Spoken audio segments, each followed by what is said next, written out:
সালটা 1993 21শে জুলাই। মূলত সে সময় তৎকালীন যুব কংগ্রেসের নেত্রী মুখ্যমন্ত্রী মমতা বন্দ্যোপাধ্যায় এখনকার, সে সময় সরাসরি কংগ্রেসের যারা নিহত হয়েছিলেন পুলিশের গুলিতে, এমনটাই প্রাথমিক সূত্রে যা জানা গিয়েছিল। তারপর থেকে একেবারে ধারাবাহিকভাবে তৃণমূল কংগ্রেস এই 21শে জুলাই মেনে এসেছে। কিন্তু প্রশ্ন হচ্ছে, 21শে জুলাই আজ সত্যি কি আলোচনার বিষয় নাকি অন্য কিছু রয়েছে নেপথ্যে? আজ আমরা আলোচনা করব 21শে জুলাই। মূলত যে 21শে জুলাই আসতে যাচ্ছে তার ঠিক আগে ভাগে তৃণমূল ইতিমধ্যেই তাদের একটি বৈঠক করেছে সুব্রত বক্সির জায়গাতে। সুব্রত বক্সি সরাসরি সেখানে ছিলেন এবং সেখানে একটি বৈঠক হয়েছে এবং ঠিক সেই বৈঠকে সবচেয়ে উল্লেখযোগ্যভাবে দুটো আলাদা আলাদা মেরু, একই জায়গার হলেও আলাদা আলাদা মেরু, যেটা একেবারে প্রাথমিকভাবে জানা যায়, একদিকে কেষ্ট অন্যদিকে কাজল, এই দুই একত্রিতভাবে সেই বৈঠকে এলেন এবং সমাদর পেলেন। কি সেই সমাদর? 20 মিনিট ধরে অনুব্রত মণ্ডলকে বকাঝকা করা হলো, তৃণমূলের পক্ষ থেকে করা হলো যে প্রত্যক্ষভাবে এত কথা কিসের, কোন কথা বলা হচ্ছে। এখানে বলা হচ্ছে আইসিকে, সরাসরি পুলিশ কর্তাকে যেভাবে তিনি মা বোন তুলে খেওয়ার করছিলেন, ঠিক সেই বিষয় নিয়ে আলোচনা। আর ঠিক সে কারণের জন্য অনুব্রত মণ্ডলকে 20 মিনিট ধরে অনেক কিছু বলা হয়েছে। কিন্তু প্রশ্ন হচ্ছে, এই 21শে যে বৈঠক, সেই বৈঠকে একেবারে 26শে সিট বেল্ট পরে ফেলেছে কি তৃণমূল কংগ্রেস? কেন বলছি বলুন তো?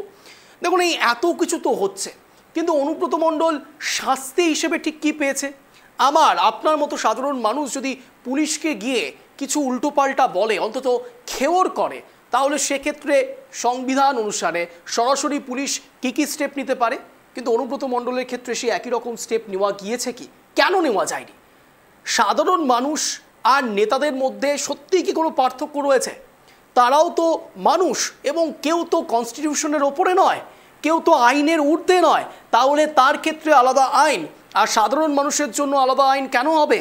কেন পুলিশ এখনো পর্যন্ত অনুব্রত মণ্ডলকে রিমান্ডে নিতে পারলেন না? কেন এখনো পর্যন্ত অনুব্রত মণ্ডলের যাবতীয় সব কিছু জেনেও সরাসরি পুলিশকে যেভাবে থ্রেট করা হয়েছে, তারপরেও অনুব্রত মণ্ডল খুলেআম কি করে ঘুরে বেড়াচ্ছে?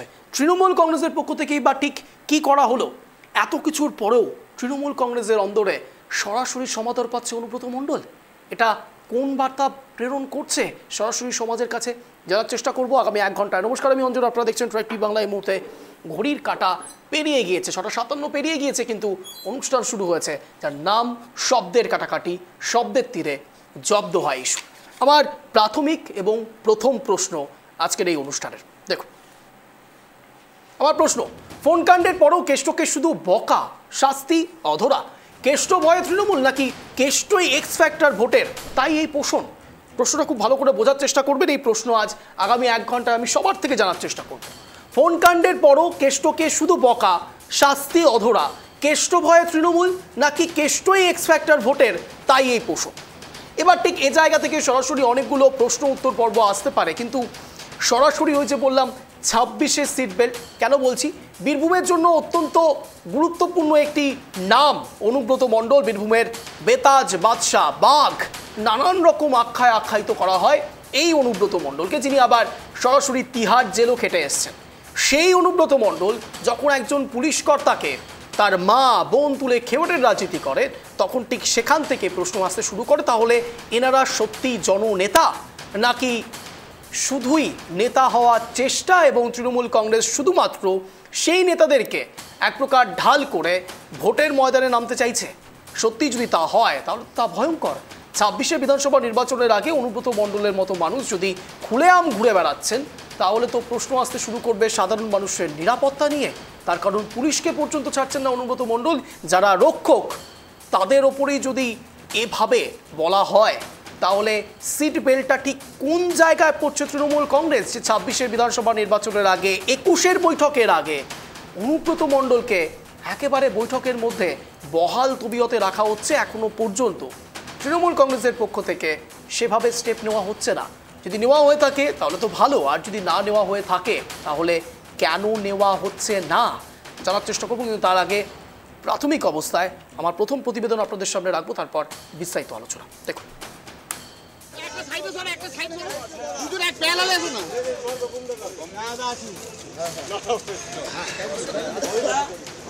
কিন্তু এই মুহূর্তে যে ছবিটা আপনারা দেখতে পাচ্ছেন সেই সময়ের সেই মুহূর্তের ছবি, যখন কাজল কেষ্ট একই সঙ্গে 21-এর বৈঠক, সরাসরি 21শে জুলাই যে সভা হয় সেই সভার আগে একটি গুরুত্বপূর্ণ বৈঠকে অনুব্রত মণ্ডল এবং তার পাশেই কাজল শেখ। কিন্তু একটা বিষয় ভালো করে খেয়াল করে দেখুন, অনুব্রত মণ্ডল এবং কাজল শেখ পাশাপাশি হেঁটে তো আসছেন, কিন্তু দুজন দুজনের দিকে তাকাচ্ছেন না, মাঝে আবার ফিরাদ হাকিমও চলে এসছেন। অর্থাৎ কাজল শেখ এবং তার সঙ্গে সঙ্গে অনুব্রত মণ্ডলের মধ্যে যে দ্বৈরথ একেবারে প্রকাশ্যে, তার বলার অবকাশ রাখে না। আর ঠিক সেখান থেকে পাশাপাশি দুজন হেঁটে আসা মানুষ, কাজল শেখ এবং অনুব্রত মণ্ডল, দুজনেই অত্যন্ত রেপুটেড একজন নেতা, এক একজন করে নেতা এবং তৃণমূল কংগ্রেসের প্রচলিত মুখ। এই দুই একই সঙ্গে হেঁটে আসছেন, কিন্তু কেউ কারো মুখ না দেখে সরাসরি বৈঠকের দিকে এগিয়ে যাচ্ছেন। যদিও বা এ পর্যায়ে অনুব্রত মণ্ডল এই বৈঠকের মধ্যে তাকে যখন প্রশ্ন করা হচ্ছে, আশিস বন্দ্যোপাধ্যায় ছিলেন, সরাসরি অনুব্রত মণ্ডলকে 20 মিনিট ধরে নানান কিছু বলা হয়েছে এবং তার উত্তরে অনুব্রত মণ্ডল বলেছেন, অন্তত বৈতরণীটা পার করেছেন তার দিকে এতগুলো অ্যালিগেশন আসার, তা হলো লজ্জিত। তিনি অত্যন্ত লজ্জিত হয়েছেন। তাই পুলিশ অফিসারকে গালাগালি করে, খেওর করে, মা বোন তুলে খেওর করে, তারপরে তার লজ্জিত বোধে তৃণমূল কংগ্রেস ঠান্ডা হয়ে যাচ্ছে। প্রশ্ন এখান থেকেই, তাহলে তৃণমূল কংগ্রেস এই ধরনের নেতাদের পোষণ করছেন কেন?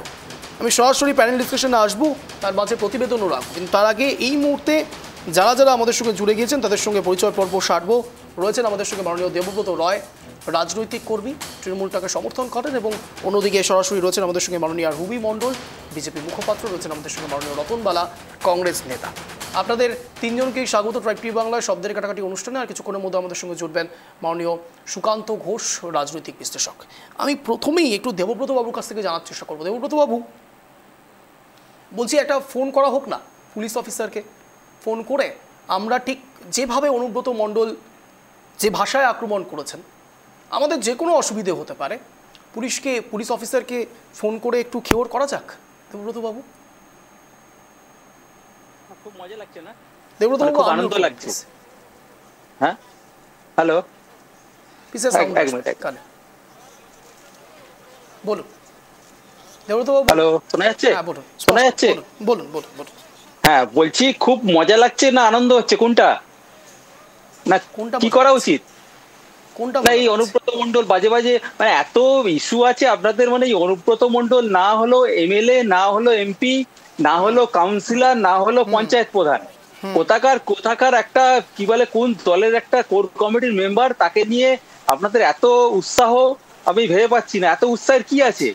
আর তৃণমূল কংগ্রেস কি আজকাল অনুব্রত মণ্ডলকে এক প্রকার নেগলেক্ট করছে? অনুব্রত মণ্ডলকে নেগলেক্ট করলো কি না করলো, কি রাখলো কি বললো, দিনের শেষে তো কথা মমতা বন্দ্যোপাধ্যায় বলে। মমতা বন্দ্যোপাধ্যায়কে থেকে তো ভোটটা হয়, আর মমতা ব্যানার্জির ওপর তো রাজ্যের মুখ্যমন্ত্রী মমতা বন্দ্যোপাধ্যায়কে দেখেই শুধুমাত্র ভোটটা হয় নাকি?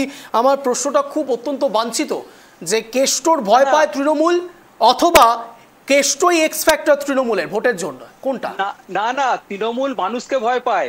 শুনুন, মানুষকে ভয় পায়, মানুষকে সত্যি ভয় পায়, সত্যি ভয় পান আপনারা? যদি ভয় পেতেন তাহলে অনুব্রত মণ্ডল এখনো পর্যন্ত গ্রেপ্তার কেন হচ্ছে না? পুলিশ মন্ত্রী মুখ্যমন্ত্রী মমতা বন্দ্যোপাধ্যায় কেন গ্রেপ্তার হচ্ছে না? নিশ্চয়ই নির্দিষ্ট, শুনুন, কেন গ্রেপ্তার হচ্ছে না দেবব্রত বাবু? তাহলে তো শুভেন্দু অধিকারী গ্রেপ্তার কেন হচ্ছে না? আপনি শুভেন্দু অধিকারী ছেড়ে দিন, আগে অনুব্রত মণ্ডল বলুন। অনুব্রত মণ্ডলের কথা, শুভেন্দু অধিকারীর প্রশ্ন আমি অবশ্যই তুলবো, বিজেপিকে প্রশ্ন করব, কিন্তু তার আগে আপনি বলুন অনুব্রত মণ্ডলকে কেন গ্রেপ্তার করা হলো না? পুলিশকে অনুব্রত মণ্ডল গ্রেপ্তার কেন হলো না? এটা তো নির্দিষ্ট বিজেপি থেকে করা হয়েছে। অনুব্রত মণ্ডল গ্রেপ্তার কেন হলেন না? কেন হলেন না? 75 ধারা দেওয়া হয়েছিল তো, 75 ধারা দেওয়া হয়েছিল তো। গ্রেপ্তার হবে কি রাস্তার মাঝখানে শুলে চড়ানো হবে, সেটা দেশের আইন রয়েছে, আইন সেটা বলে দেবে, আইন যেটা যে পথে দেবে। কি আশ্চর্য! পুলিশ মন্ত্রী মুখ্যমন্ত্রী মমতা বন্দ্যোপাধ্যায়, পুলিশ যদি তাকে গ্রেপ্তার না করে তাহলে আইনের আওতায় আসবে কি করে দেবব্রত বাবু? এটা তো একটা সহজ ক্যালকুলেশন। নির্দিষ্ট ধারায় না সহজ জটিলের ব্যাপার কোনো প্রশ্ন নেই। এখন ব্যাপার কি হচ্ছে না তো, আমরা নিজেরাই আইন তৈরি করে নিজেরাই বলে দিই, নিজেরাই কোন কোন আততায়ী কিংবা কে অপরাধী একদম ঠিক করে দিই। কিছুদিন আগে আমরা তো ওই আরজিকর কাণ্ডে দেখলাম, আমরাই বলে দিলাম। আপনাদের মূলে একটা সমস্যা রয়েছে, আপনারা সবকিছু যদি কেমন একটা গোল গোল ঘোরাতে শুরু করেন। আপনারা অ্যানসার দিতে চান না। না আপনারা অ্যানসার দিতেই চাইছেন না দেবব্রত বাবু। আমার প্রশ্নের উত্তর আপনি দিচ্ছেনই না। দেবব্রত বাবু আমার প্রশ্নের উত্তর দিন। অনুব্রত মণ্ডল তিহার জেল খাটা একজন নেতা, তিনি সরাসরি বীরভূমে আসছেন, একজন পুলিশ কর্তাকে ফোন করে খেওর করছেন, তারপরেও অনুব্রত মণ্ডল এখনো পর্যন্ত গ্রেপ্তার হলেন না কেন? আবারও বলছি, আমার প্রশ্নের উত্তরটা দিন দেবব্রত বাবু। অনুব্রত মণ্ডল এখনো পর্যন্ত গ্রেপ্তার হলেন না কেন? কারণ দেশের আইন তো রয়েছে, আইন তাকে সুযোগ দিয়েছে, তিনি দোষী না নির্দোষী চার্জশিট দিয়েছে কি আমি জানি না। আপনি না এক মিনিট, কোনটা অনুব্রত মণ্ডল প্রমাণ করতে পেরেছেন যে তিনি নির্দোষ? আরে দোষীও তো প্রমাণ হয়নি। কি আশ্চর্য! তিনি তাহলে ক্ষমা কেন চাইছিলেন? অকপট ক্ষমা কেন চাইলেন? আপনারাই বা কেন বললেন যে অনুব্রত মণ্ডলের বক্তব্য সম্পূর্ণ নিজস্ব বক্তব্য? আরে হ্যাঁ নিশ্চয়ই, একদম ঠিক। তো দল তো মনে করেছে এটা ঠিক বলেনি, দল তার অবস্থান তো একদম পরিষ্কার করে দিয়েছে। তাহলে আপনারা নিজেরাই বলেছেন কিনা সেটা প্রমাণিত নয়, আবার নিজেরাই বলেছেন তাহলে এটা ভুল বলেছেন।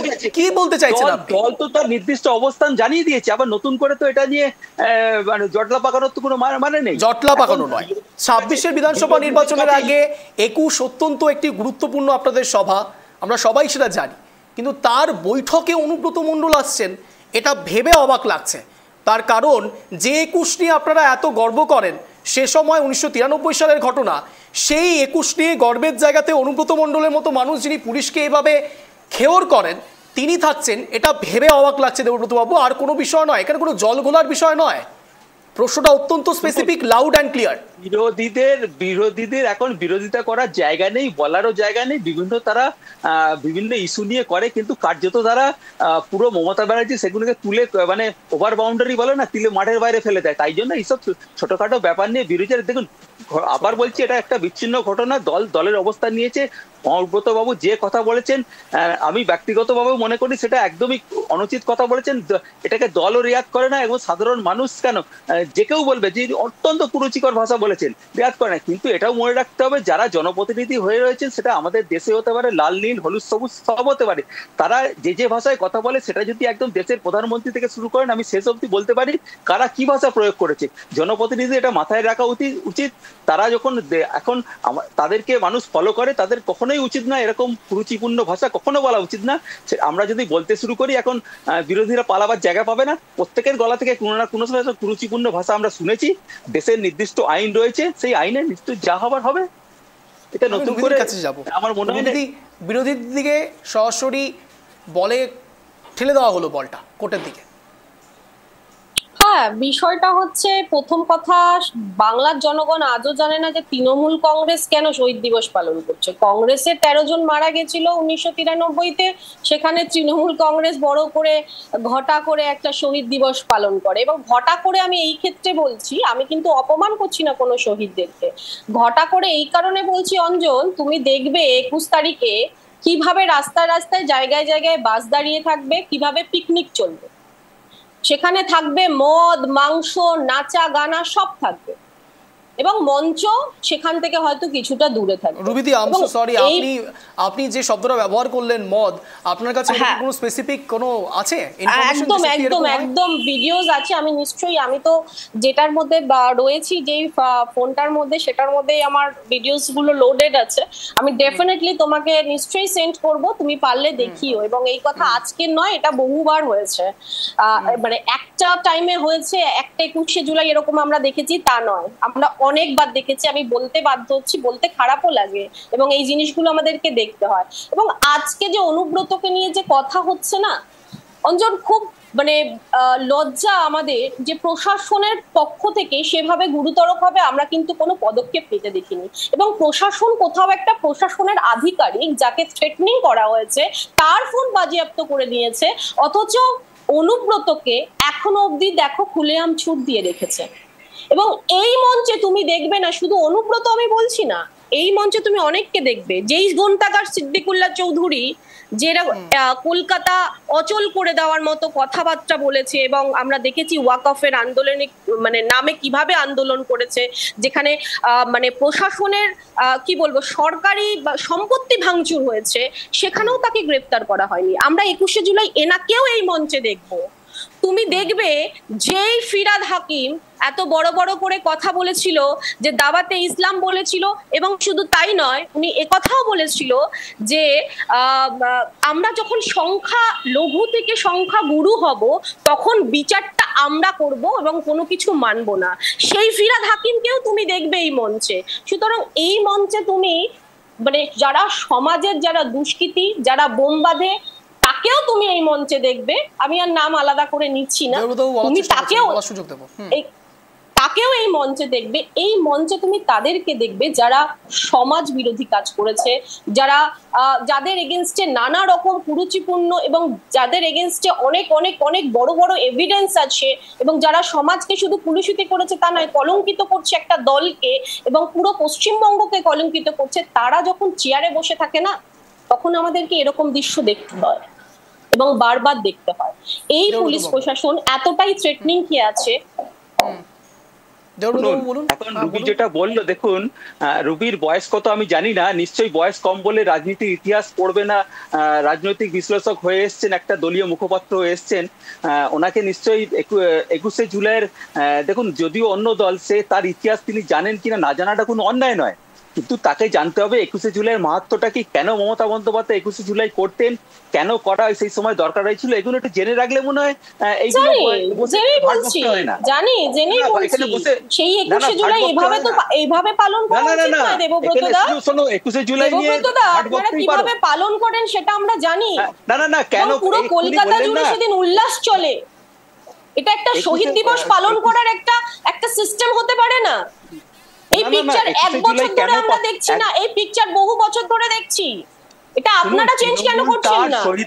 শহীদ দিবস কি করে পালন করবে তার সার্টিফিকেট তো বিরোধীর থেকে নেবে না। আর 21শে জুলাই কেন করতে হয়েছিল, 21শে জুলাই আমরা এই ধরনের অনুব্রতকে এক মিনিট দেবব্রত দা, তাহলে এই ধরনের লোকদের যারা সমাজ বিরোধী কথাবার্তা বলে, যারা সমাজের যারা কলঙ্ক বর্তমানে দাঁড়িয়ে আছে এবং তারা মন্ত্রিত্ব পদও নিয়ে আছে, তাদেরকে আমরা মঞ্চে দেখবো না তো? 56 জন সাংসদ, তাদেরকে আমরা মঞ্চে দেখবো না তো? নারী নির্যাতনে অভিযুক্ত, তার মধ্যে সরাসরি 4 জন সাংসদ ধর্ষণে অভিযুক্ত, যারা দিল্লিতে পারে, তাদের মুখে এইসব মানে না। সারা ভারতবর্ষে বিজেপির অনেকগুলো দোকান রয়েছে, প্রত্যেকটা দোকানে কি প্রোডাক্ট পাবে বলতে শুরু করবো। না তোমাদের মুখে এইসব মানায় না, বিজেপির মুখে মানায় না, সারা ভারতবর্ষে যে দোকানগুলো রয়েছে কাদের মুখে মানায়? আপনাদের মুখে মানায়, ভারতীয় জনতা পার্টির মুখেই একমাত্র মানায়। সারা পশ্চিমবঙ্গ জনগণ জানে।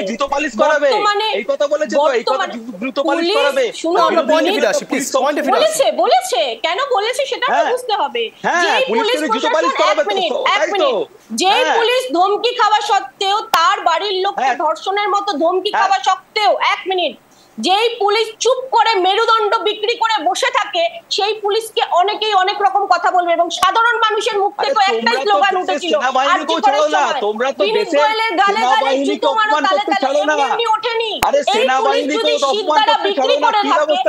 এই ধরনের কলঙ্কিত যদি করে থাকে পুলিশ। আমি এখানে দুজনকে থামাচ্ছি, আমি এখানে রতনবাবুর কাছে যাবো, দুজনকে থামাচ্ছি। রতনবাবু, আমার প্রশ্ন শুধু একটি জায়গায়, দেখুন রতনবাবু, একদিকে যেমন সরাসরি একদিকে বিজয় শাহ, তিনি যেমন কর্নেল কুরেশিকে নিয়ে মন্তব্য করা, তা যেমন নিঃসন্দেহে অত্যন্ত নিন্দাজনক, একই সঙ্গে নিন্দাজনক যে একজন তৃণমূলের, 1 মিনিট দেবব্রত বাবু, অনুব্রত মণ্ডলের মতো এত বড় একজন বরিষ্ঠ নেতা, তিনি যখন পুলিশ কর্তাকে ফোন করে মা এবং বোন তুলে খেওর করেন, নিঃসন্দেহে এটাও অত্যন্ত নিন্দাজনক। কিন্তু 26-এর বিধানসভা নির্বাচনের আগে, 21-এর সভার আগে আপনাদের যে সভা, সেটাকে আপনারা মূলত অনেক সময় বলে থাকেন হাইজ্যাক করে নাকি তৃণমূল কংগ্রেস দিয়ে নিয়েছে। আমি মানছি, কিন্তু অথবা মানছিও না, তার কারণ কোনো কোনো ক্ষেত্রে তৃণমূল কংগ্রেসের ক্ষেত্রে মুখ্যমন্ত্রী মমতা বন্দ্যোপাধ্যায় যেভাবে তার সভাটাকে নিয়ে যান, তাতে অন্তত আবারও প্রমাণিত হয় যে তার যথেষ্ট আদর রয়েছে সেই সব শহীদদের জন্য। কিন্তু প্রশ্ন শুধু একটি জায়গাতে, যে সেই 21-এর সভার আগে বৈঠকে অনুব্রত মণ্ডলের মতো একজন নেতা থাকবেন? রতনবাবু শোনেন, শুভ সন্ধ্যা অঞ্জনদা, শুভ টাইপ টিভিতে যারা আছেন প্রত্যেককে শুভ সন্ধ্যা। আজকে 21শে জুলাই 1993 সাল, সেখানে মমতা ব্যানার্জি নেতৃত্ব দিয়েছিলেন, কংগ্রেসের যুব কংগ্রেস নেত্রী ছিলেন এবং সেই সময় সিপিএম এর রাজত্ব ছিল। সেখানে আন্দোলন করতে গিয়ে আমাদের 13 জন প্রাণ হারিয়েছে জীবন, এবং মমতা ব্যানার্জিকেও তার অত্যাচার করা হয়েছিল সেই সময়, বামফ্রন্টের সময়। এটা আমরা সবাই জানি, এবং তিনি তখন কংগ্রেসে ছিলেন। এবার যিনি কংগ্রেসে থাকার কালীন তারপরে তিনি দল ত্যাগ করে নতুন দল তৈরি করেছেন, তৃণমূল কংগ্রেস। কিন্তু অঞ্জনদা, এই যে যিনি কংগ্রেসকে পচা ডোবা বলেছিলেন, যিনি কংগ্রেস দলটাকে ক্ষমতায় আসার পর শেষ করে ফেলেছেন, যিনি কংগ্রেসের সাথে জোট করে পশ্চিম বাংলায় সিপিএম কে তাড়িয়ে ক্ষমতায় এসছেন, তিনি কংগ্রেসকে যে স্বীকার করেন না 21শে জুলাই, তিনি সেদিনও তিনি বলেন না এই কথা। আমরা সেদিন কি দেখি যে উনি সেই জায়গাটাতে একটা পিকনিক মুডে সবাই যায়, সেখানে শহীদদের প্রতি সম্মান হয় না, লোক দেখানো। আপনাকে একটু বিরত করছি, এই মুহূর্তে আমাদের সঙ্গে জুড়ে গেছেন মাননীয় সুকান্ত ঘোষ, রাজনৈতিক বিশ্লেষক। সুকান্ত বাবু, আপনাকে স্বাগত ট্রাইব টিভি বাংলা শব্দের কাটাকাটি অনুষ্ঠানে। ব্যাক করছি রতন বাবুর কাছে। রতন বাবু বলুন। এবার বলি অঞ্জনদা, যে এই যে অনুব্রত মণ্ডল নামটা নিতেও মানে এখন ঘৃণা লাগে, বুঝলেন, যেই ভাষায় উনি কথা বলেছেন। জানি না সম্পদ কি সম্পদ না, কিন্তু জানেন তো কিছু কিছু মানুষ যারা এই তৃণমূল দলটার যিনি নেত্রী আছেন তার সাথে প্রথম থেকে ছিল, এবং তার কীর্তিকলাপ বলুন, তার দুর্নীতি বলুন, সবকিছুর এরা হচ্ছে মেন কারিগর ছিল। তাই তাকে বাদ উনি দিতে পারবেন না। অনুব্রতকে বলুন, হুমায়ুন কবিরকে বলুন, এদেরকে, তারপর ফিরাদ হাকিমকে বলুন, যারা আছেন তারা যা কীর্তিকলাপ করেছেন, দুর্নীতি করেছেন, এটা জলের মতো পরিষ্কার। আপনাদের চ্যানেলে দিনের পর দিন এই অনুষ্ঠান করেছেন।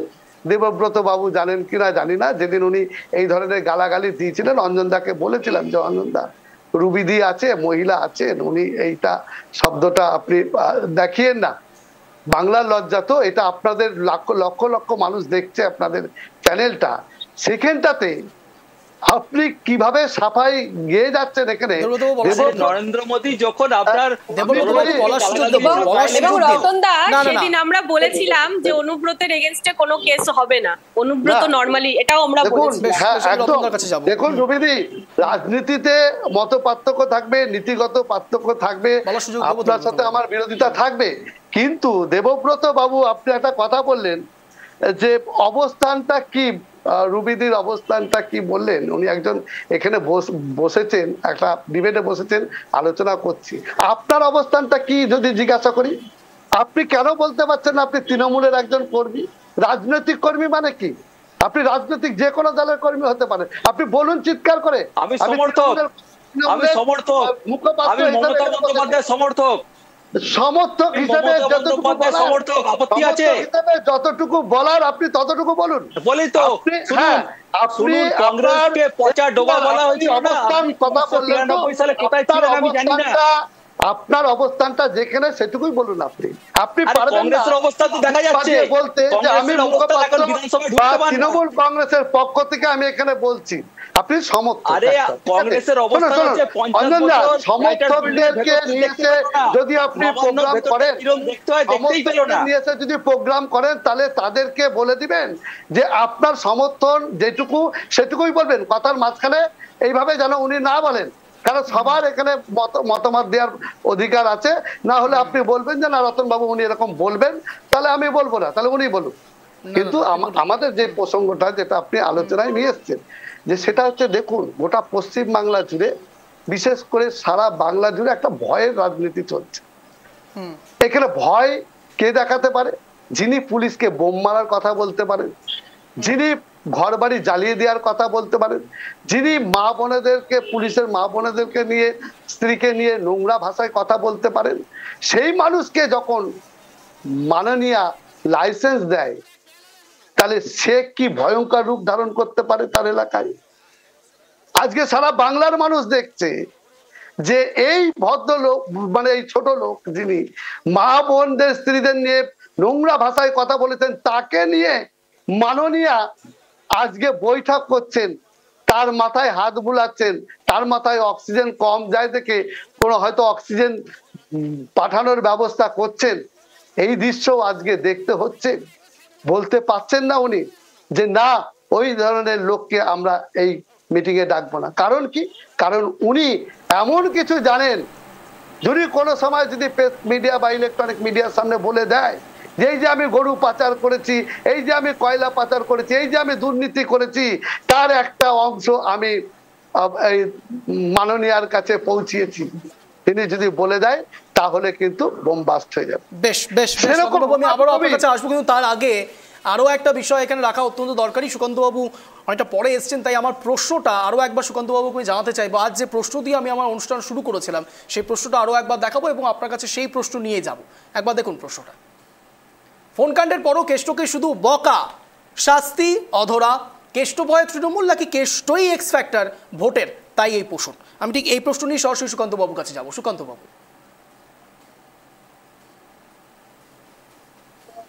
অঞ্জন, মূলত দেখো, তুমি ক্লাসের ফার্স্ট বয়, সেকেন্ড বয় বা থার্ড বয় যদি হয়েও থাকো, তাহলে তোমার আজকে খুব দুঃখের দিন।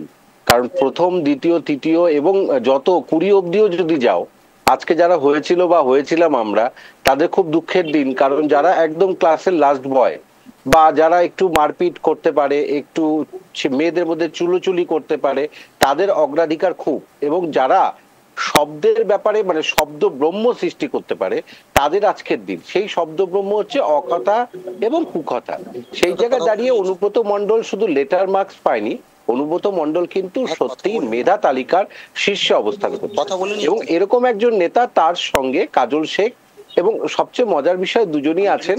এবং ফিরাদ হাকিম আবার তার সঙ্গে বলছেন এ বলেছে, ও বলেছে, এই দলের নেতা নেত্রী বলেছে। আমার প্রশ্ন দুটো জায়গায়, যে এরকম যদি মেধা তালিকায় মানে অকথা কুকথার মানে মানে কি বলবো, শ্রেষ্ঠর শিরোপাপ্রাপ্ত মানুষ যে দলে থাকে, সেই দল তো 21শে জুলাই পালন করবে। এবং রতনদার কথা টেনেই বলি যে কোনো শহীদ দিবসের এই যে আজকের যে দিনটি 21শে জুলাই দিনটি পালন করবে, সেটা তো হাইজ্যাক করা।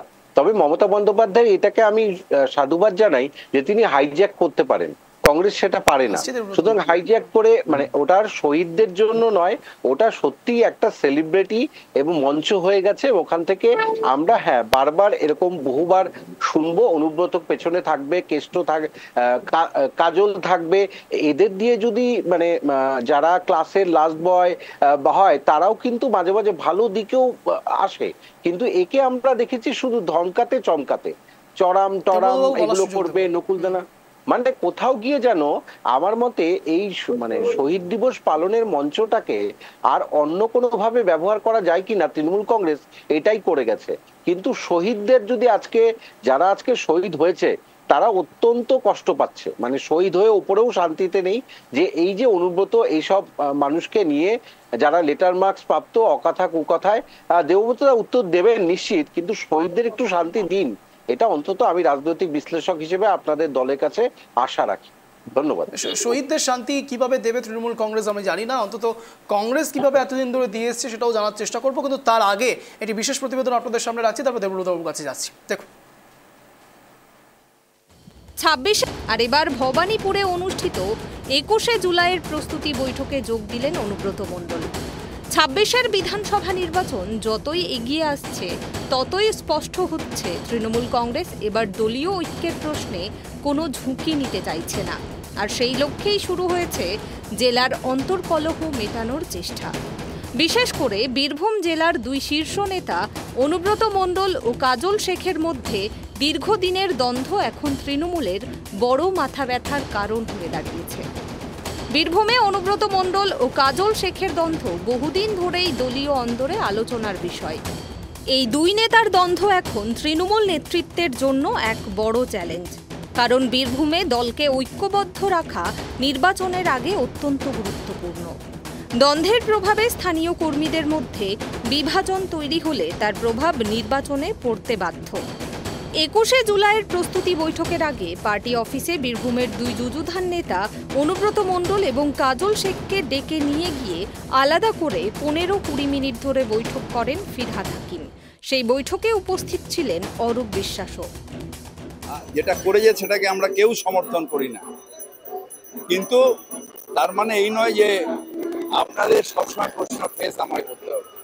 কেউ সমর্থন করি না, তাকে ওয়ার্নিং দেওয়া হয়েছে, লাস্ট ওয়ার্নিং দিয়ে দেওয়া হয়েছে, এবং আমি আশা করি সে আর এই ভুলটা রিপিট করবে। গোষ্ঠীদ্বন্দ্ব যদি প্রশমিত না হয় তাহলে তার সরাসরি প্রভাব পড়তে পারে আসন্ন বিধানসভা নির্বাচনে, বিশেষত বীরভূমের মতো রাজনৈতিকভাবে স্পর্শকাতর জেলায়, যেখানে তৃণমূল কংগ্রেসের ভিত্তি ঐতিহাসিকভাবে শক্তিশালী।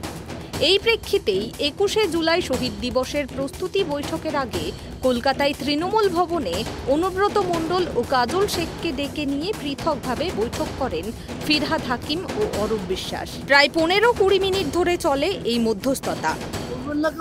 অহরহ এসব ঘটনা ঘটছে, অহরহ সামাজিক যদি কমে যায়, যেটাকে বলে অবমূল্যায়ন হয় আমাদের সমাজের, সেক্ষেত্রে আমাদের মানুষও এরকম ধরনের কাজ করছে এবং কিছু কিছু নেতা হয়তো ভুল করছে। সেই ভুলটা তাকে যিনি নেতা তাকে সবসময় মনে রাখতে হবে যে আজকে যে আমি বলছি কালকে রিঅ্যাকশন কি হবে এটা ভেবে বলা উচিত, যেই বলুক না কেন। তৃণমূল সূত্রের খবর, ওই বৈঠকে দুই নেতাকে স্পষ্টভাবে জানিয়ে দেওয়া হয়েছে দলীয় ঐক্যই এখন মুখ্য এবং কোনোভাবেই গোষ্ঠীদ্বন্দ্বের ফলে সংগঠন ক্ষতিগ্রস্ত হতে দেওয়া যাবে না। যে বিরোধের কথা আমাদের মধ্যে প্রচারিত হয়, কোথাও কোথাও দুটি নামকে কেন্দ্র করে আজকে তাদের সঙ্গে একটি যৌথ বৈঠকের মাধ্যমে সমস্ত কিছু সুন্দরভাবে মিলে গেছে। বীরভূম থেকে আমাদের রেকর্ড সংখ্যক মানুষ এবার যৌথভাবে এই সমাবেশে যোগ দিতে। 26-এর বিধানসভা নির্বাচনের আগে সেই ক্ষততে প্রলেপ দিতেই আলাদা করে এই গুরুত্বপূর্ণ বৈঠক বলে মনে করছে রাজনৈতিক মহল। সুব্রত বক্সির ডাকা বৈঠক থেকে বেরিয়ে কাজল শেখ জানান, কোনো সমস্যা নেই, সব সমস্যা মিটে গেছে। 26-এর নির্বাচনে সবাই একসঙ্গে জোট বেঁধে কাজ করবে। 11টা বিধানসভা আছে, 11টাতেই তৃণমূল কংগ্রেস জয়যুক্ত হবে। মমতা বন্দ্যোপাধ্যায়, অভিষেক বন্দ্যোপাধ্যায় মনোনীত প্রার্থীরাই জয়যুক্ত হবে। বীরভূম জেলা তৃণমূল কোর কমিটির আরেক সদস্য তথা বিধায়ক আশিস বন্দ্যোপাধ্যায়ও একই কথা জানান। সূত্রের খবর, সুব্রত বক্সি, ববি হাকিমরা কেষ্ট কাজলের উদ্দেশ্যে বলেছেন, সামনে ভোট, একসঙ্গে মিলেমিশে কাজ করতে হবে। প্রকাশ্যে একে অপরের বিরুদ্ধে মন্তব্য করা যাবে না, কেউ কারোর এলাকা দখল করতে যাবেন না। ক্ষোভ বিক্ষোভ থাকলে দলকে জানানোর পরামর্শ দেওয়া হয়েছে।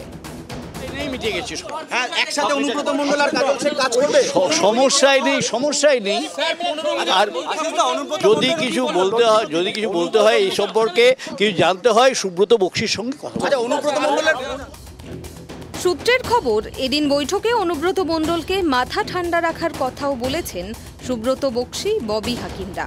এখন দেখার বিষয় তৃণমূল নেতৃত্ব এই দ্বন্দ্ব কতটা দক্ষভাবে সামলাতে পারে। 21শে জুলাইয়ের প্রস্তুতি বৈঠক শুধু একটি বৈঠক নয়, ভোটের প্রস্তুতির প্রথম পদক্ষেপ। আর তার আগে অনুব্রত কাজল দ্বন্দ্ব মেটানোর এই প্রচেষ্টা স্পষ্ট করে দেয়, তৃণমূল এখন বুঝে গিয়েছে ঐক্যই শক্তি। Bureau report, tribe TV Bangla. দেখুন, কাজল শেখের কথা প্রসঙ্গে মুখ্যমন্ত্রী মমতা বন্দ্যোপাধ্যায় আবারও মুখ্যমন্ত্রী হয়ে আসবেন কিনা সে বিষয়ে আমার মাথা ব্যথা নেই, আসতেই পারেন। এবং তার সঙ্গে সঙ্গে আমার এই বিষয়েও কোনো মাথা ব্যথা নেই যেখানে সুব্রত বক্সির কাছে গিয়ে জানার কথা বলা হয়েছে আশিস বন্দ্যোপাধ্যায়ের পক্ষ থেকে। আমি একেবারে সুকান্তবাবুর কথার রেস্ট নিয়েই বলছি, শহীদদের শান্তি এবং তার সঙ্গে সঙ্গে সরাসরি ফিরহাদ হাকিম বলছেন যে মানছি তিনি ভুল করেছেন, কিন্তু তার মানে সবসময় আপনাদের প্রশ্ন ফেস করতে হবে। বলছি, কোনোভাবে সাংবাদিকরা আজকাল প্রশ্নবাদ দিয়ে অন্য কোনো পেশার সঙ্গে যুক্ত হবে বলে ভাবছেন নাকি দেবব্রতবাবু আপনারা? না হলে কেন ভাবছেন যে আপনাদেরকে মানসিক শান্তিটা আমরা প্রশ্ন না করে দেব দেবব্রতবাবু? উত্তরটা সেই হাইজ্যাক প্রসঙ্গ থেকেই আসি। 1993 সালে মমতা বন্দ্যোপাধ্যায় যে ক্যাম্প করতেন, মানে যুব কংগ্রেস নেত্রী ছিলেন অবিভক্ত কংগ্রেসে, তখন কারা মমতা বন্দ্যোপাধ্যায়ের পক্ষে ছিলেন সেই মহাকরণ অভিযানকে সমর্থন করেছিলেন এবং কারা সেই মহাকরণ অভিযানকে কার্যত বাধা দিয়েছিলেন, সেটা তখনকার ইতিহাস কাগজপত্র দেখলেই তো বোঝা যাবে। নতুন করে দেখুন আমি বলে দেবো না। দেখুন আমি বারংবার 21শে জুলাই ফিরে যেতে চাইছি না, কিন্তু আপনি এটা বলুন তো, আমার আপনার করের টাকা দিয়ে যে কমিশন বসেছিল সেই কমিশনের রিপোর্ট কোথায়, কি বেরিয়ে এসেছে কমিশনের রিপোর্টে? কমিশনের রিপোর্টে কি বেরিয়ে এসেছে? না বলতে দিন এটা তো অস্বীকার করতে পারবেন না। পুলিশের গুলিতে যে 13 জন শহীদ মারা গেছিল এটা তো অস্বীকার করতে পারেন না। রিপোর্ট কোথায়? সেই সময় হ্যাঁ রিপোর্ট কোথায়? না তাহলে কি তারা কমিশনের রিপোর্ট কোথায় দেবব্রত বাবু? যেই কমিশন তৈরি করা হলো সেই কমিশন আমার আপনার করের টাকা দিয়ে, কমিশনের রিপোর্টটা কোথায়? তখন পুলিশ মন্ত্রী কে ছিলেন? আপনারা তো এখন এতদিন ধরে সবাই রয়েছেন, এতদিন ধরে তো আপনারা রাজ্যটা চালাচ্ছেন, কমিশনের রিপোর্ট তো নিশ্চয়ই আসতে পারতো, কোথায় গেল কমিশনের রিপোর্ট? বারে শুনুন কংগ্রেসের দৈন্যতাটা কোথায় প্রকাশ পায় জানেন? যখন প্রধানমন্ত্রী ওই বিরোধী দলনেত্রীর মাকে বলেন জার্সি গরু তার হাইব্রিড বাচ্চা, তখন এদের মুখ দিয়ে কোনো কথা বেরোয় না। যখন রাহুল গান্ধীকে শুভেন্দু অধিকারী 4 অক্ষরের বোকা বলে, এই ধরনের কথাগুলো প্লিজ ব্যবহার করবেন না, এভাবে শোয়ের মান খারাপ হয়, করবেন না এরকম। আমি এই ব্যাপারগুলোতে সেন্সর দিচ্ছি। তখন এরা তো 50 বছর দেখতেই পেল না, 50 বছর দেখতে পেল না যে রাইটার্স বিল্ডিং এর ভেতরটা কেমন হয়, কিংবা নবান্নের ভেতরটাকে তো জানতেই পারলো না। তারা কি করে, তারা মমতা ব্যানার্জির মূল্যায়ন কি করে করবে? এখন তো বিধানসভাতেও ঢুকতে পায় না, তারা এইসব কথা মানায় না। শুনুন মানুষের সাথে মমতা ব্যানার্জি 365 দিন কাজ করে, এখন বিরোধীদের বলার কিছু নেই। এখন ছোটখাটো দেখুন একটা অনুব্রত মণ্ডল একটা বিচ্ছিন্ন ঘটনা, সেটাকে নিয়ে এখন নতুন করে বলার কিছু নেই। দলের অবস্থান পরিষ্কার করেছে, আইনের অবস্থান পরিষ্কার, পুলিশের অবস্থান পরিষ্কার করেছে। এখন বিরোধীদের বলার কিছু নেই, বিরোধীরা মানুষের কাছে যাক, মানুষের দরবারে বিচার হবে। সামনে 2026-এ ভোট আসছে। ঠান্ডা ভাবে আমার একটা উত্তর দেবেন। আপনারা বারংবার বলছেন যে অনুব্রত মণ্ডলের ওপর দল স্টেপ নিয়েছে, কি স্টেপ নিয়েছে? দল ভর্ৎসনা করেছে, দল ক্ষমা চাইতে বলেছে, 2 আর কি করতে পারে? দল কি স্কুলে চড়ানোর অধিকার রয়েছে? প্রকাশ্যে স্কুলে চড়াতে পারে কি, না ফাঁসি দিতে পারে? কোনটা পারে? খুব ভালো উত্তর দিয়েছেন আপনি, খুব ভালো উত্তর দিয়েছেন। মুখ্যমন্ত্রী মমতা বন্দ্যোপাধ্যায় থেকে শুরু করে অভিষেক বন্দ্যোপাধ্যায়, আপনার নিশ্চয়ই মনে থাকবে বারংবার এইসব ইস্যুতে বলেছেন যে কড়া পদক্ষেপ হবে। অনুব্রত মণ্ডল আমার স্পষ্ট মনে আছে, আমি যদি খুব ভুল না করি, তিহার জেল থেকে যখন ফিরে এলেন তখন কোনো একটি বই মেলা উদ্বোধনে গিয়েছিলেন এবং সেখানে গিয়ে বই পড়তে সবাইকে বলতেন। সম্ভবত বোধহয় তিহার জেলের কোনো একটা প্র্যাকটিস হতে পারে, আমার সেই বিষয়ে কোনো মাথা ব্যথা নেই। আমার প্রশ্ন হচ্ছে একটি জায়গাতে এই বই যিনি বলছেন সার্কুলেট করতে, বই পড়তে যিনি বলছেন, তার মুখ থেকে এই ধরনের ভাষা, এবং তৃণমূল কংগ্রেসের সুপ্রিমো থেকে শুরু করে তৃণমূলের সেকেন্ড ইন কমান্ড এখনো পর্যন্ত শুধু ভৎসনা করছেন, বকা দিচ্ছেন, সুব্রত বক্সির মতো মানুষও বকা দিচ্ছেন। আমি বলছি এগুলো সবই তো আই ওয়াশ হয়ে যাচ্ছে। অনুব্রত মণ্ডল বকা খেয়েছে, এর থেকে বেশি কি কিছু করা যায়? সত্যি অনুব্রত মণ্ডলকে সত্যি আর কিছু করা যায় না? শুনুন রাজনীতিবিদদের যদি ভাষা তত্ত্ব শুরু করতে হয় না, সেই আরএসএস আমল থেকে, জনসংঘের আমল থেকে শুরু করতে হবে। আপনার তো একটা অনুষ্ঠান করতে হবে। আপনি শুরু করুন, আপনি বলুন না একটা দুটো এক্সাম্পল একটু দিন, আমি একটু বিজেপির কাছেও যাই অন্তত। এই জনসংঘের আমলে না, এই যে 1967 সালে যখন জনসংঘ তৈরি হয়েছে, ওরা নির্বাচনে ওদের স্লোগান কি ছিল জানেন? দিল্লি মে রাড় রাজ। ভালো করে শুনুন, আমি শুনছি, বলুন। হ্যাঁ, মানে ভাষাগুলো শুনুন। আর यूपी में बैज राज, ভাষাগুলো শুনুন। আর দিল্লি মে কাম রাজ, ভাষাগুলো শুনুন। কেসে মিলেগা রাম রাজ, এই রাজনৈতিক স্লোগান একটা কি বলে এদের জনসংঘ, যাদের এই বিজেপি, যাদের মাদার কনসার্ন, যাদের থেকে বিজেপি এসছে, তাদের রাজনৈতিক ভাষা। তারপর পরপর যদি বলতে শুরু করে, এই যে কদিন আগে এই যে বিজয় কুমার সিং, জগদীপ দেওড়া, তারপরে পাঠানিয়া, এসব কি ভাষা ওরা প্রয়োগ করে? দল কি ব্যবস্থা নিয়েছে? দল কি ওদের মন্ত্রিত্ব থেকে সরিয়েছে নাকি সাসপেন্ড করেছে? খুব ভালো, নাকি আপনারা সবটা শুনেছি। দেবব্রত বাবু দেখুন, এই প্রশ্নের উত্তর তো সব থেকে ভালো রুবিদি দিতে পারবে, কিন্তু আমার প্রশ্ন একটি জায়গাতেই ছিল।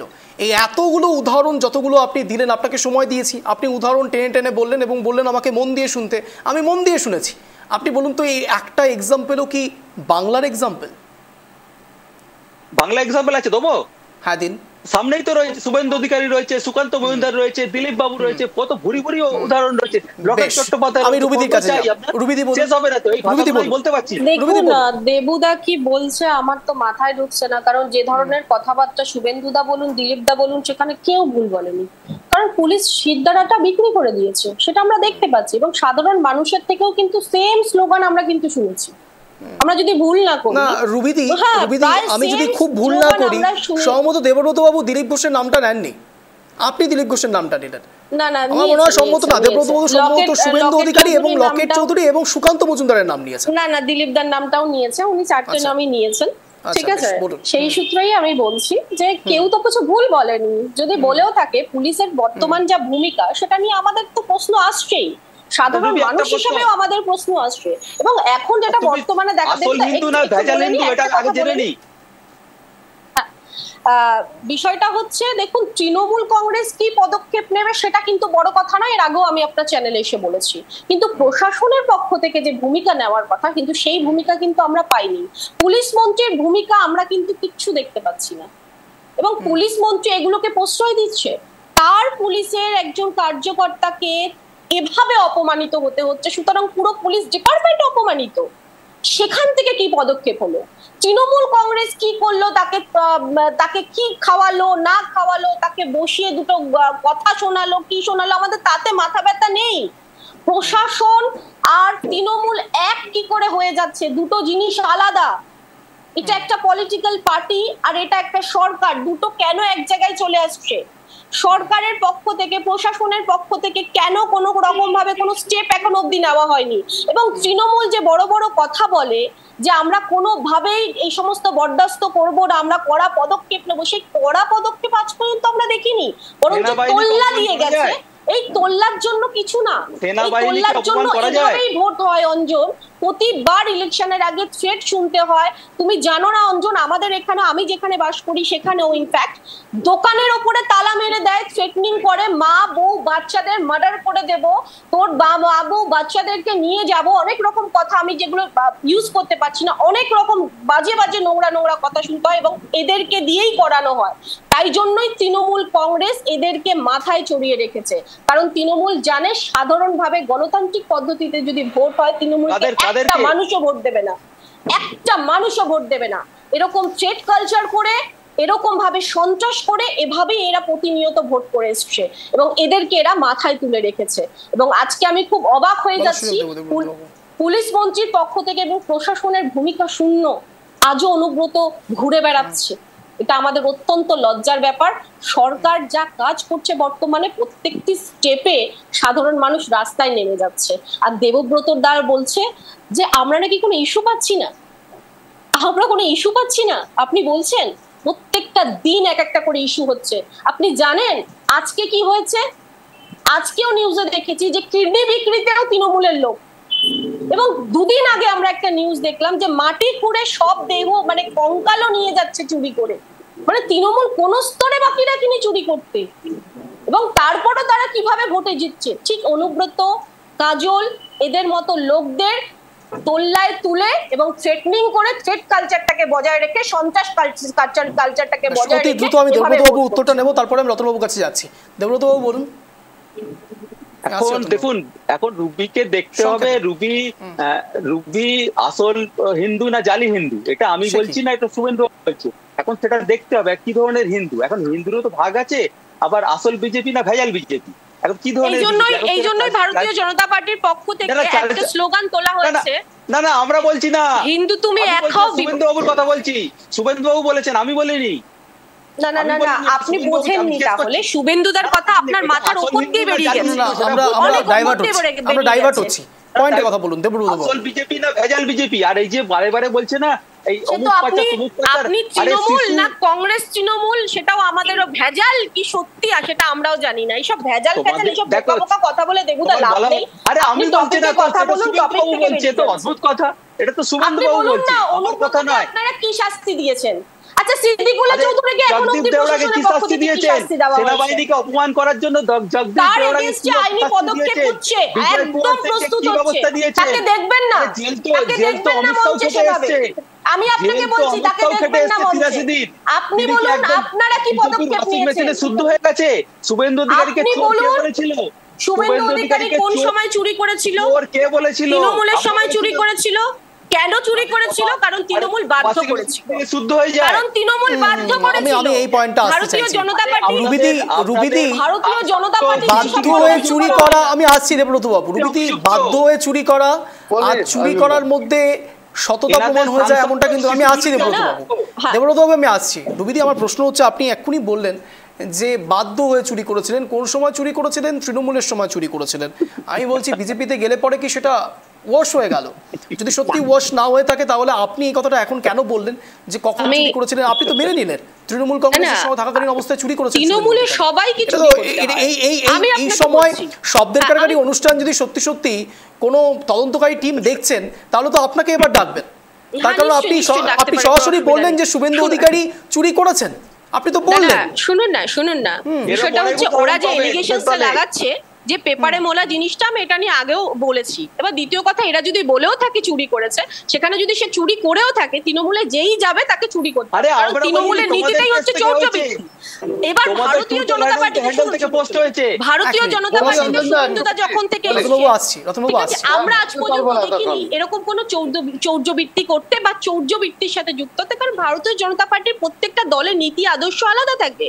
আমাদের দলের নীতি আদর্শ এ ধরনের নয়। তৃণমূল কংগ্রেসের নীতি আদর্শ চৌর্যবৃত্তি, তাই তখন যাদের দলে ছিল তারা বলতে পারবে, কিন্তু আমাদের দলে এখন অব্দি আমরা শুভেন্দু অধিকারীকে নিট এন্ড ক্লিন দেখেছি, এবং 100 বার বলবো যে কোন রকম এভিডেন্স থাকলে আপনারা দেখান। শুভেন্দু অধিকারী, শুভেন্দুদা যথেষ্ট নিট এন্ড ক্লিন লোক, আপনাদের দলে থেকে চাপে পড়ে কিছু করেছে কিনা আমাদের জানা নেই। সংস্কৃতি দেখো, মানুষ সবাই দেশের সবাই দেখছে। আমি জানি না এখানে রবিদি চাপে পড়ে বলতে কি বোঝাতে চাইছেন। আমি এখানে রতনবাবুর কাছেই যাব। রতনবাবু আমি আসছি।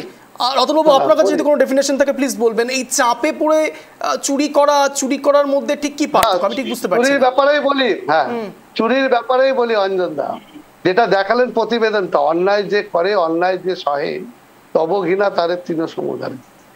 আমরা এটা পড়ে এসছি এবং জানি। আজকে উনি কি বললেন যে লাস্ট ওয়ার্নিং দেওয়া হলো, আর একজন উনিও বললেন যে না ওনাকে তো বলা হয়েছে, যাই হোক আর যাতে না বলে এরকম কথা। এই ধরনের কথা বলে উনি কি বোঝাতে ছিল যে অন্যায় তুমি করেছো কিন্তু কোনো অসুবিধা নাই।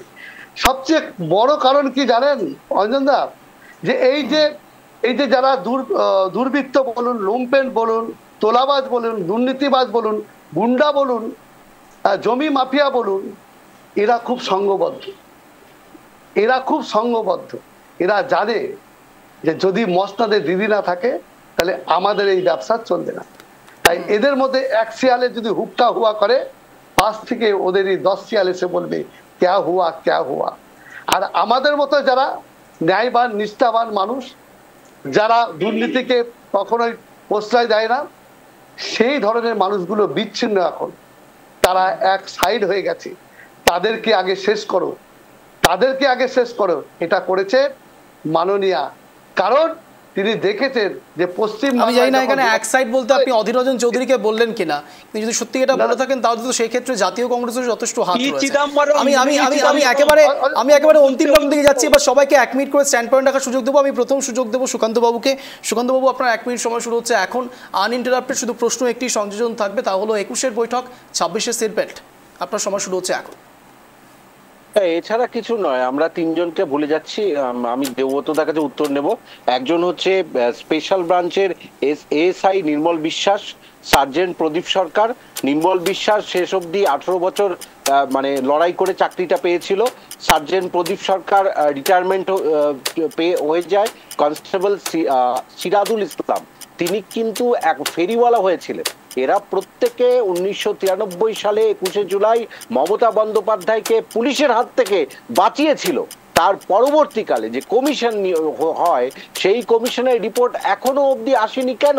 এবং পুলিশ কোনোভাবে, ফিরহাদ হাকিম এমন একটি মন্তব্য করেছিলেন 2022 সালে, এখনো মনে আছে, যে পুলিশ হয়তো বাধ্য হয়ে গুলি চালিয়েছিল।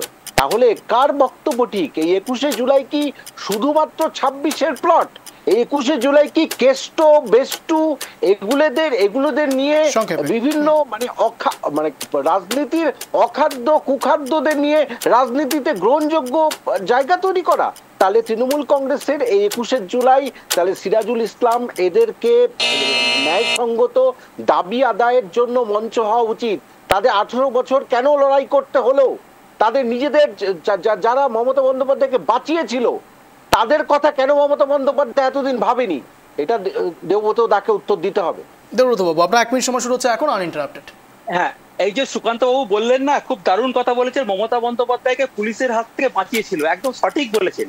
Mamata Bandyopadhyay state sponsor terrorism, সেখানে একটা সরকারের পক্ষ থেকে সরাসরি গুলি চালিয়ে আন্দোলনকারীদের মারা হয়েছিল, এটার মান্যতা দিয়ে দিলেন। আর একটা বলেন না অখাদ্য আর কুখাদ্য, একদম ঠিক কথা বলেছেন। জনতা জনার্দন অখাদ্য কুখাদ্যদের একদম ঠিকভাবে বেছে নিয়েছে এবং তাদেরকে আত্মা গুড়ে পাঠিয়ে দিয়েছে। কোন দল বিধানসভায় ঢুকতে পারে না, কারা শূন্য হয়ে গেছে। জনতা জনার্দনকে বোকা ভাববেন না। 365 দিন মমতা বন্দ্যোপাধ্যায় মানুষের হয়ে কাজ করে, 365 দিন মানুষের পাশে থেকে কাজ করে, সেটা মানুষ দেখেছে এবং প্রতিটা নির্বাচনে মানুষ তার উত্তর দিয়েছে এবং ফলাফল দিয়েছে। মমতা বন্দ্যোপাধ্যায় মানুষকে বিশ্বাস করে। বারে বারে বলে না এই আইন শৃঙ্খলা নেই, আরে নির্বাচনটা তো কেন্দ্রীয় পুলিশের আন্ডারে হয়, কেন্দ্রীয় পুলিশ পাহারা দেয়, সেখানে তো রাজ্য পুলিশের কোনো বিশেষ ভূমিকা থাকে না। তারপরে যদি তোমরা ভোট না দাও আরো, তাহলে আর কিছু তো বলার নেই। আরে এনার্জি সংগ্রহ করুন, আরো 5 বছর মমতা বন্দ্যোপাধ্যায় রয়েছে, আরো অনেক গালাগাল দিতে হবে, অনেক উৎসাহ দিতে হবে। এত তাড়াতাড়ি হতোদ্যম হয়ে পড়লে চলবে না। 5 বছর ধরে অপেক্ষা, আরো উন্নয়ন। দেবব্রত বাবু একেবারে বললেন স্টেট স্পন্সর টেরোরিজম এই বিষয়, কিন্তু আমার সত্যি ভাবতে অবাক লাগে যে 21শে জুলাই নিয়ে এত কিছু বলা হচ্ছে, সেই 21শে জুলাই যে বেসিসে হয়েছিল সেই বিষয়টাই যেন এখন সব থেকে বেশি কুড়ে কুড়ে খাচ্ছে এ রাজ্যের বুকে। ভোটার কার্ড, নিউটন দাসের কথা মনে পড়ছে দেবব্রত বাবু, লাভলি খাতুনের কথা মনে পড়ছে, হারিয়ে যাচ্ছে না তো তারা? আমি এখানে সরাসরি রুবিদির কাছে যাবো। রুবিদি, আপনার 1 মিনিট সময় শুরু হচ্ছে এখন আনইন্টারাপ্টেড। দেখুন, আমি একটু শুভেন্দুদার কথা নিয়েই বলি, আগে শুরু করি।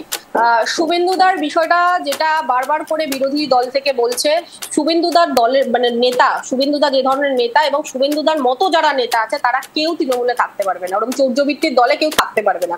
এবার 75% আর 20%-এর গল্প কি ছিল না আমাদের জানা নেই, কিন্তু বর্তমানে ওটা চৌর্যবৃত্তির দল, সেটা প্রমাণিত। আর এই মুহূর্তে দাঁড়িয়ে 21শে জুলাইয়ের যা সিচুয়েশন আমরা দেখছি, এটা উল্লাস, এটা পিকনিক। 21শে জুলাইটা কোনো শহীদ দিবস পালন হয় না, এটা পিকনিক চলে সারা রাজ্য জুড়ে এবং মানুষকে ক্রমাগত এর জন্য হ্যারাসও হতে হয়। সাধারণ মানুষকে রাস্তাঘাট জাম জট, অফিস কেউ ঠিকঠাক করে যেতে পারে না 21শে জুলাইয়ের জন্য। বাস অবধি ঠিকঠাক করা মানে পাওয়া যায় না, কোনো রকম ভাবে ট্রাভেল অবধি ঠিকঠাক করে করতে পারে না। এই 21শে জুলাই শুধুমাত্র করার জন্য, দিদির 21শে জুলাই করার জন্য। আর এই 21শে জুলাইয়ের মঞ্চে যত রকম সমাজ বিরোধী লোক আছে, যত রকম নেতা আছে যারা কুকথা অশ্লীল কথাবার্তা বলে বেড়ায়, তাদের সবাইকে এই মঞ্চ থেকে দিদি স্বাগতম জানাবে এবং সাধারণ মানুষকে বলবে এটাই দেখাবে যে তোমরাও যদি কোন রকম ভাবে কিছু করো, এরকম ভাবেই তোমাদের আগামী দিনে হতে চলেছে। এই জন্য তোমরা প্রস্তুত হও। 21শে জুলাইয়ের প্রস্তুতি এটাই হচ্ছে। বেশ, আমিষকান্ত বাবু কিছু হাত তুলছেন, বলুন। আমি উত্তরটা পেলাম না। সিরাজুল ইসলাম, প্রদীপ সরকার, এদেরকে আজকে পর্যন্ত চাকরির জন্য দাঁড়ে দাঁড়ে ঘুরতে হয়েছে। সেই মমতা বন্দ্যোপাধ্যায় এতটা নির্দয় যে মাননীয় মুখ্যমন্ত্রীর অনুপ্রেরণায় আপনার প্রত্যেকটা উৎসব করেন। দেবব্রত বাবু উত্তর দিতে চাইবেন? শুনুন, দেশের নির্দিষ্ট তো আইন রয়েছে, আইনকে প্রশ্ন করার অধিকার আমারও নেই, সুকান্ত বাবুর মনে নেই।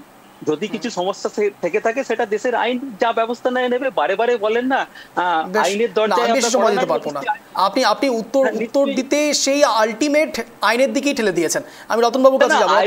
রতন বাবু আপনার 1 মিনিট সময় শুরু হচ্ছে এখন আনইন্টারাপ্টেড, প্লিজ।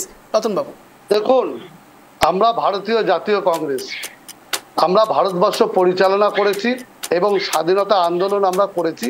দেশের সমস্ত মানুষকে নিয়ে আমরা স্বাধীনতা আন্দোলন করেছি। শহীদ দিবস বলতে আমরা যেটা ভারতীয় জাতীয় কংগ্রেসের পক্ষ থেকে যেটা আমরা বলি যে 1942 সালের 9ই আগস্ট কিন্তু ভারতবর্ষে আমরা কিন্তু শহীদ দিবস পালন করি এই কারণে, কারণ ওই দিন ইংরেজদের হাতে বহু মানুষ আমাদের স্বাধীনতা সংগ্রামে শহীদ হয়েছিল। আমরা যে কোনো প্রশাসন বলুন বা যদি এই যে দেশ স্বাধীনতা করতে গিয়ে বলুন বা বৈদেশিক শত্রুর দ্বারা যদি কেউ আক্রান্ত হয় বা মারা যায়, তাদের মৃত্যুটাকে কিন্তু আমরা শ্রদ্ধার সাথে শহীদ দিবস হিসাবে পালন করি। 21শে জুলাইয়ে যেরকম মারা গেছিল যুব ছেলেরা, আমরা সেটাকে শ্রদ্ধার সাথে কিন্তু পালন করি। কিন্তু সেদিনকার ডিম ভাত খাওয়ানো হবে, ফুর্তি করা হবে, আনন্দ করা হবে, ব্যান্ড পার্টি বাজাতে বাজাতে যাওয়া হবে, একটা উৎসব করা হবে, এটা কিন্তু শহীদ দিবসের বিষয় নয়।